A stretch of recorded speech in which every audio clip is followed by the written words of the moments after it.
Hello everyone, स्वागत है आप सबों का अपने यूट्यूब चैनल डॉक्टर चेतन सर पे। आज की जो लेसन है बहुत इंपॉर्टेंट होने वाली है, क्योंकि इस चैप्टर से 10 से 15 मार्क्स के क्वेश्चन पूछे जाते हैं और अगर आप स्किप कर देते हैं तो फिर आपका बोर्ड एग्जाम में 10 से 15 मार्क दूसरे सब विद्यार्थी से कम आ सकता है। इसीलिए इसे बिल्कुल देखिए। चलिए, विद्युत धारा के चुंबकीय प्रभाव है, ये क्लास 10वीं के फिजिक्स का अध्याय है। चुंबक किसे कहते हैं? लोहा और निकेल क्रोमियम से बने वस्तु को अपने ओर आकर्षित करने वाले वस्तु को हम क्या कहते हैं? चुंबक कहते हैं। चुंबक का ध्रुव क्या होता है? चुंबक का ध्रुव, चुंबक के जिस बिंदु पर आकर्षण बल अधिक होता है उसे चुंबक का ध्रुव कहते हैं। स्वतंत्रता पूर्वक जब चुंबक किस दिशा में लटकता है? उत्तर और दक्षिण दिशा में। उत्तरी ध्रुव किसे कहते हैं? उत्तर दिशा में जो ध्रुव रहता है उसे उत्तरी ध्रुव कहते हैं। दक्षिणी ध्रुव किसे कहते हैं? दक्षिण दिशा में जो ध्रुव रहता है उसे दक्षिणी ध्रुव कहते हैं। चुंबकीय अक्ष किसे कहते हैं? उत्तरी ध्रुव और दक्षिणी ध्रुव को मिलाने वाली रेखा को हम चुंबकीय अक्ष कहते हैं। सजातीय चुंबक एक दूसरे को क्या करता है? प्रतिकर्षित करता है और विजातीय चुंबक एक दूसरे को आकर्षित करता है। और चुंबकीय पदार्थ किसे कहते हैं? लोहा, कोबाल्ट और निकेल से बने पदार्थ को अपनी ओर आकर्षित करने वाले पदार्थ को हम चुंबकीय पदार्थ कहते हैं। लोहा, कोबाल्ट और निकेल कैसा पदार्थ है? चुंबकीय पदार्थ है। कंपास सुई क्या है? कंपास सुई एक दिशा सूचक यंत्र है जो उत्तरी और दक्षिणी ध्रुव को बताता है, दिशा को बताता है। कंपास सुई के पास चुंबक लाने से क्या होता है?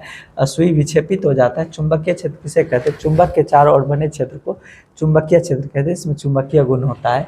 चुंबकीय बल किसे कहते हैं? चुंबकीय क्षेत्र के द्वारा लगाए गए बल को चुंबकीय बल कहते हैं। चुंबकीय क्षेत्र को निरूपित किया जाता है किससे?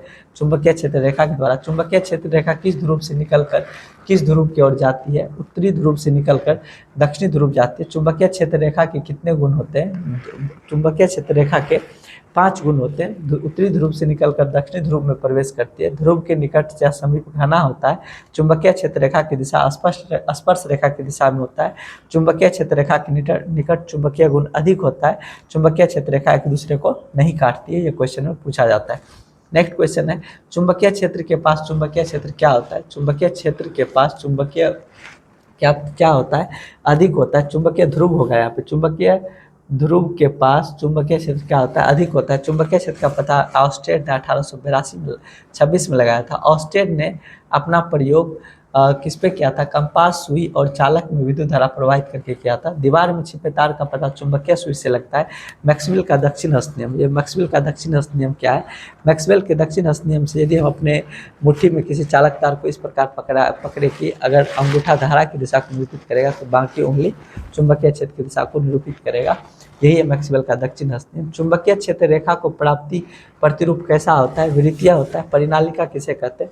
विद्युत रोधी तार पर विद्युत रोधी चालक तार के लंबी बेलनाकार कुंडली को हम परिनालिका कहते हैं। विद्युत रोधी चालक तार की लंबी बेलनाकार कुंडली को हम परिनालिका कहते हैं। क्रोड किसे कहते हैं? परिनालिका में रखे गए छड़ को हम क्रोड कहते हैं। परिनालिका में विद्युत धारा प्रवाहित करने पर कौन सा क्षेत्र उत्पन्न होता है? चुंबकीय क्षेत्र। परिनालिका के भीतर चुंबकीय क्षेत्र रेखा का परिमाप और दिशा क्या होता है? लगभग नियत और समान होता है। चुंबकीय क्षेत्र रेखा की दिशा क्या होती है? परिनालिका अक्ष के समांतर होती है। चुंबकीय क्षेत्र की दिशा मैक्सवेल के दक्षिण हस्त नियम से निकाला जाता है। मैक्सवेल के नियम से किसकी प्राप्ति होती है? चुंबकीय क्षेत्र की प्राप्ति होती है। यदि परिनालिका को दाहिने हाथ से पकड़ा जाए तो क्या होगा? मैक्सवेल की कहता है तो तक मैक्सवेल की दिशा का विपरीत हो जाएगा दाहिने हाथ से। धारावाही परिनालिका किसके तरह व्यवहार करता है? क्षण चुंबक की तरह। विद्युत चुंबक किसे कहते हैं? विद्युत धारा की मदद से बनाए गए चुंबक को हम विद्युत चुंबक कहते हैं। इसमें विद्युत चुंबक का गुण तब तक होता है जब तक विद्युत धारा प्रवाहित होता है। धारा प्रवाह बंद करने से विद्युत चुंबक का गुण क्या हो जाता है? नष्ट हो जाता है। विद्युत चुंबक में चुंबक का गुण कितने देर तक होता है? जितने देर तक परिनालिका में विद्युत धारा प्रवाहित रहती है। विद्युत चुंबक किस लोहा से बनाया जाता है? नरम लोहा से बनाया जाता है। परिनालिका में विद्युत धारा प्रवाहित करने से कौन सा क्षेत्र बनता है? चुंबकीय क्षेत्र बनता है। क्रोड धारा के कारण क्या बन जाता है? चुंबक बन जाता है। चुंबक के चुंबकत्व की तीव्रता किस पर निर्भर करती है? परिनालिका के में फेरों की संख्या पर। विद्युत धारा में निर्भर करती है। क्रोड के पदार्थ पर निर्भर करती है। यदि तार के फेरों की संख्या अधिक हो तो चुंबकत्व अधिक होगा, चुंबक का गुण। विद्युत धारा अधिक प्रवाहित होगा तो चुंबक का गुण अधिक होगा। नरम लोहा का प्रयोग करने से चुंबक का गुण अधिक बनता है। ठीक है। कौन सा पदार्थ न तो आसानी से चुंबकित होता है, न ही विचुंबकित होता है? इस्पात। इस्पात का अंग्रेजी स्टील होता है। इस्पात का उपयोग क्या बनाने में किया जाता है? विद्युत चुंबक बनाने में इस्पात का उपयोग कौन सा चुंबक बनाने में किया जाता है? अस्थायी अस्थायी चुंबक, या अस्थायी ने अस्थायी चुंबक होगा वहाँ पे। उसके बाद धारावाही चालक अपने आसपास कौन सा क्षेत्र, चुंबकीय क्षेत्र में रखे चुंबक के ध्रुव पर क्या लगता है? बल लगता है। नाल चुंबक किसे कहते हैं? मुड़ा हुआ चुंबक को हम नाल चुंबक कहते हैं। जब एक धारावाही चालक को चुंबकीय क्षेत्र में रखा जाता है तो उस पर बल लगता है। बल की दिशा किस पर निर्भर करता है? चुंबकीय क्षेत्र की दिशा और विद्युत धारा की दिशा पर। फ्लेमिंग का वाम हस्त नियम। फ्लेमिंग के वाम हस्त नियम के अनुसार हम अपने बाएं हाथ की 3 उंगली मध्यमा, तर्जनी और औंठा को परस्पर लंबवत फैलाए तो अगर मध्यमा धारा की दिशा तो तर्जनी धारा की दिशा चुंबकीय क्षेत्र की दिशा को तर्जनी निरूपित करेगा और अंगूठा बल की दिशा को निरूपित करेगा। वही है, तार पर लगते हुए बल का दिशा हम किससे निकालते हैं? फ्लेमिंग के वाम हस्त नियम से बल की दिशा निकालते हैं। विद्युत मोटर किसे कहते हैं? विद्युत मोटर वह युक्ति है जो विद्युत ऊर्जा को यांत्रिक ऊर्जा में बदलती है। जब इसको मोटर बिजली देते हैं तो ये घूमना स्टार्ट करती है। विद्युत मोटर में कैसा चुंबक लगा होता है? शक्तिशाली चुंबक। आर्मेचर किसे कहते हैं? शक्तिशाली चुंबक में धंसे हुए भाग को में पाए जाने वाले कुंडली को हम आर्मेचर कहते हैं। आर्मेचर के दोनों छोरों पर क्या लगा होता है? खंडित पीतल के वलय लगा होता है। आर्मेचर पर लगे वलय को किससे निरूपित करते हैं? R1 R2 से। वलय को किससे स्पर्श कराया जाता है? कार्बन के ब्रश से। कार्बन के ब्रश को किससे निरूपित किया जाता है? V1 और V2 से। Brush 1 brush 2। आर्मेचर में विद्युत धारा प्रवाहित की जाती है तब कुंडली में क्या होता है?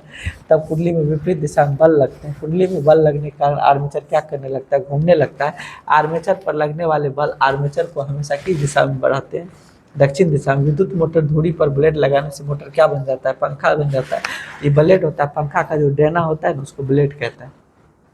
मशीन चलाने के लिए धुरी पर क्या लगाना पड़ता है? पट्टी लगाना पड़ता है। टैप राइटर में किसका उपयोग किया जाता है? विद्युत मोटर का। विद्युत चुंबकीय प्रेरण का खोज कब किया गया था? 1831 में फेराडे ने क्या कहा था? फेराडे ने कहा था कि यदि चुंबक के बीच कुंडली को घुमाएंगे तो कुंडली में विद्युत धारा प्रवाहित होती है। विद्युत धारा के कौन सा प्रदर्शित करता है? गैल्वेनोमीटर। गैल्वेनोमीटर किसे कहते हैं? विद्युत धारा को सूचित करने वाले डिवाइस मशीन को हम गैल्वेनोमीटर कहते हैं। चुंबक और कुंडली के बीच दूरी बदलने से कौन से गति उत्पन्न होता है? अपेक्षिक गति। अपेक्षिक गति किसे कहते हैं? दो वस्तु के बीच होने वाली गति को हम अपेक्षिक कहते हैं। प्रेरित धारा किसे कहते हैं? किसी कुंडली में प्रवाहित होने वाली धारा को प्रेरित धारा कहते हैं। विद्युत चुंबकीय प्रेरण। विद्युत चुंबकीय प्रेरण वह घटना है जिसमें किसी चुंबकीय क्षेत्र में किसी चालक को घुमाने से उस चालक में विद्युत धारा प्रवाहित होती है, जिसे हम विद्युत चुंबकीय प्रेरण कहते हैं। फ्लेमिंग का दक्षिण हस्त नियम। फ्लेमिंग के दक्षिण हस्त नियम के अनुसार अपने दाहिने हाथ की 3 उंगली मध्यमा, तर्जनी, अंगूठा को परस्पर लंबवत फैलाए तो अगर मध्यमा धारा की दिशा तो ये चुंबकीय क्षेत्र की दिशा और ये बल की दिशा को निरूपित करती है। अब उसके बाद है विद्युत जनित।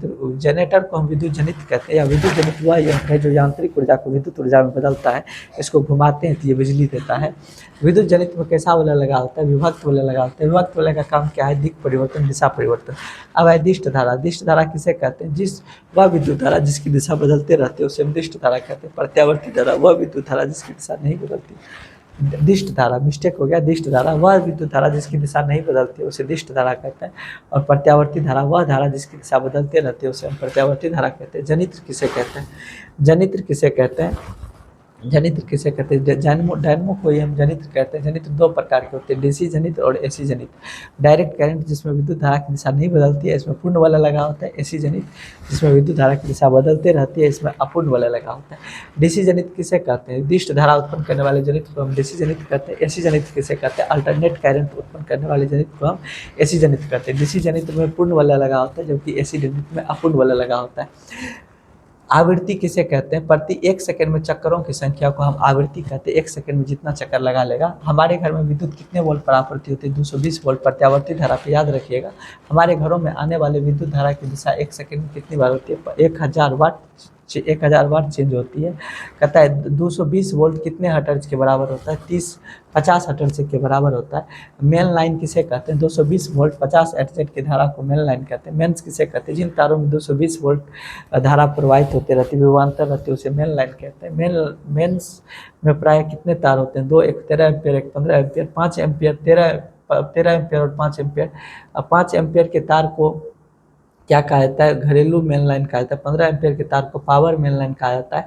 क्या सभी उपकरण को बराबर एम्पियर की तार की आवश्यकता है? नहीं। पावर हाउस से विद्युत धारा वोल पर कौन लाता है? ट्रांसफार्मर। कहता है ट्रांसफार्मर से पोल पर कितने तार आते हैं? 2 तार आते हैं, एक विद्युन्मय एक उदासीन तार आते हैं। विद्युन्मय तार किसे कहते हैं और यह किस रंग का होता है? विद्युन्मय तार, जिस तार में 220 वोल्ट का धारा प्रवाहित होता है उसे विद्युन्मय तार कहते हैं और ये लाल रंग का होता है।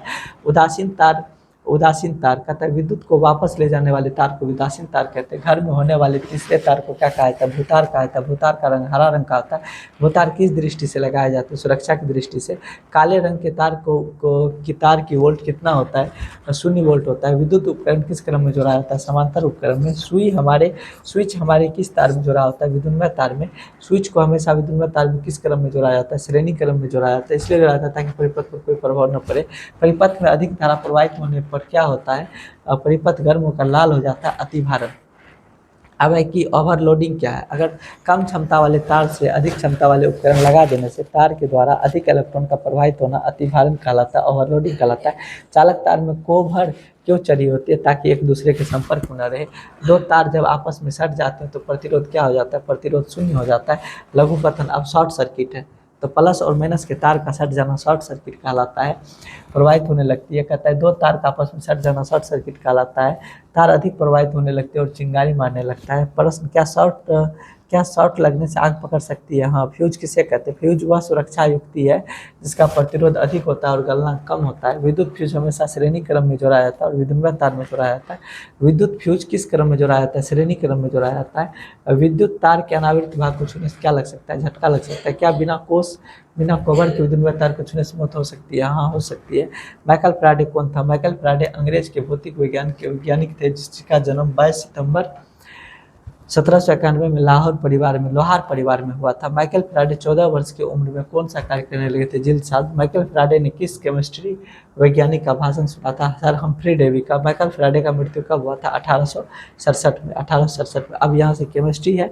अगर आपको फुल नोट्स चाहिए तो हमारे वीडियो पे या चैनल पे जाके वहाँ से नंबर उपलब्ध कर लीजिए और आप हर एक सब्जेक्ट का class matric, inter, 11th 12th matric 9 सब नोट्स मिल जाएगा, फेयर मिल जाएगा। आप उसको ले सकते हैं, प्रिंट आउट कर सकते हैं और फिर यहाँ पे स्टडी कर सकते हैं। आज के लिए इतना ही, मिलते हैं नेक्स्ट वीडियो पे। तब तक के लिए जय हिंद, जय भारत।